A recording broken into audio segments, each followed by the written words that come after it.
पुण्याच्या खासदारांनी राष्ट्रीय आंतरराष्ट्रीय राजकारणामध्ये नेहमीच महत्त्वपूर्ण योगदान दिले. ते एक पर्वच होतं. आपण एस.एम. जोशी यांच्यापासून सुरुवात करू किंवा काकासाहेब गाडगीळ. काकासाहेब गाडगीळ राज्यपाल होते. पंजाबमध्ये त्यांनी भरीव कामगिरी केली. पुणे विद्यापीठाचे कुलगुरू म्हणून काम केले आणि पंडित जवाहरलाल नेहरू यांच्या पहिल्या मंत्रिमंडळात देखील काम केलं. पुण्याचं प्रतिनिधित्व ते करीत होते. त्यानंतर एस.एम. जोशी समाजवादी पक्षामध्ये त्यांचं महत्त्वपूर्ण योगदान होतं.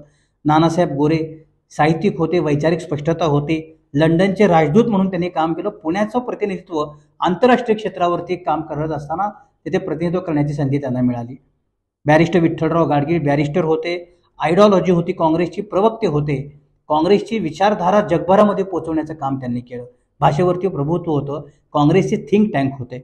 शंकरराव मोरे, नंतर सुरेश कलमाडी बौद्धिक संपदा जरी नव्हती तरी संघटन कौशल्य फार मोठ्या प्रमाणात होतं.